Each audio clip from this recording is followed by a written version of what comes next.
મિત્રો, ગુજરાતના પશુપાલકો અને ખેડૂતો માટે સરકાર તરફથી સારા સમાચાર આવ્યા છે. રાજ્યના પશુપાલકો માટે સરકારે લાગુ કરી નવી યોજના. પ્રતિ પશુ 100 રૂપિયા પ્રીમિયમ ભરી પોતાના પશુઓનું વીમા કવચ મેળવો. મિત્રો, યોજના વિશે વધુ જાણીએ તે પહેલા જો તમે મારા ચેનલમાં નવા હો તો ચેનલને સબસ્ક્રાઇબ કરી લો અને બેલ આઇકનને પ્રેસ કરી દો, જેથી મારા બધા નવા આવનારા વિડીયો આપ સુધી પહોંચતા રહે. નમસ્કાર મિત્રો, જય માતાજી. મિત્રો, આજે આપણે વાત કરવાના છીએ પશુધન વીમા યોજનાની.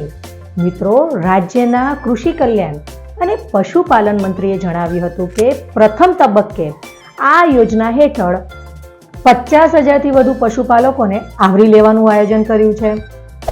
મિત્રો, પશુના મૃત્યુના સંજોગોમાં પશુપાલકોને થતા આર્થિક નુકસાન સામે રક્ષણ પૂરું પાડવાના શુભ આશયથી રાજ્ય સરકારે આ યોજના અમલમાં મૂકી છે.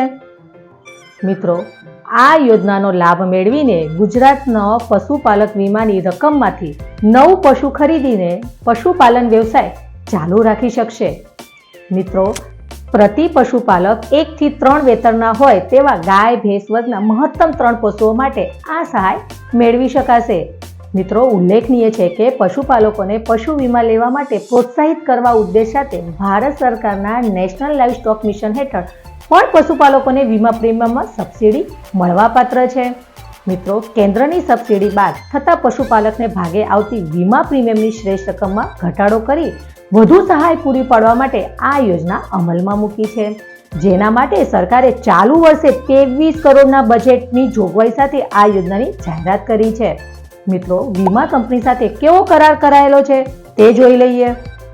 મિત્રો, આ અંગે ગુજરાત પશુધન વિકાસ બોર્ડ અને ICICI Lombard general insurance company limited વચ્ચે સમજૂતી કરાર કરવામાં આવ્યો છે.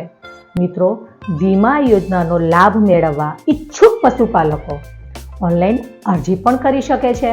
તે માટે 14મી નવેમ્બર 2024ના દિવસથી 1 મહિના સુધી આ ખેડૂત પોર્ટલ પર રજીસ્ટ્રેશન ખુલ્લું મૂકવામાં આવ્યું છે.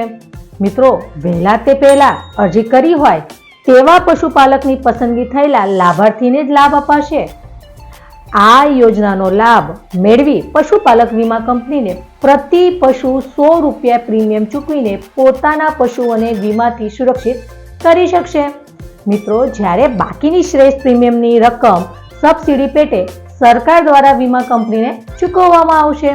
મિત્રો, ભવિષ્યમાં ક્લેમ રજૂ કરતા સમયે પશુપાલકોને કોઈ પણ પ્રકારની તકલીફ ન પડે તે માટે પશુપાલકે વીમા કંપની પ્રતિનિધિ પાસે પ્રીમિયમ ચૂકવવાની પહોંચ અથવા તો પોલિસીની નકલ મેળવવાની રહેશે. મિત્રો, ચાલો જોઈએ હવે કે પશુધન યોજના માટે કયા કયા ડોક્યુમેન્ટની જરૂર પડે છે તે જોઈએ. મિત્રો, સૌ પ્રથમ જાતિનો દાખલો જોઈશે, તેમજ બારકોડવાળું રેશન કાર્ડ જોઈશે, સરકાર માન્ય ફોટાવાળું ઓળખપત્ર જેમ કે મતદાન કાર્ડ, ડ્રાઇવિંગ લાયસન્સ, કિસાન ક્રેડિટ કાર્ડ, આધાર કાર્ડ, આમાંથી કોઈ પણ એક પુરાવો ચાલશે. તેમજ બચત ખાતા, બેંક પાસબુક અથવા રદ કરેલો ચેક પણ ચાલશે. મિત્રો, આટલા ડોક્યુમેન્ટ ફરજિયાત આ યોજના માટે જોઈશે. મિત્રો, આ યોજનાની ઓછામાં ઓછી મર્યાદા આ જીવનમાં એક વખત તમને આ યોજનાનો લાભ મળી શકશે. મિત્રો, પશુધન યોજનાની અરજી કરવાનો સમયગાળો 14/11/2024 થી 13/12/2024 સુધી એટલે કે 1 મહિના સુધી આ યોજના ચાલુ રહેશે અને 1 મહિનામાં તમારે આ યોજનાનું ઓનલાઈન ફોર્મ ભરવાનું રહેશે. મિત્રો, પશુધન વીમા યોજનાની સંપૂર્ણ માહિતી મેં આપી દીધેલ છે. મિત્રો, વિડીયોને લાઈક કરો અને વધુમાં વધુ ખેડૂતો અને પશુપાલક ભાઈઓને શેર કરો, જેથી આ યોજના ટૂંક સમય માટે ચાલુ થયેલ છે તો આ યોજનાનો બધા જ ભાઈઓ લાભ લઈ શકે. ધન્યવાદ.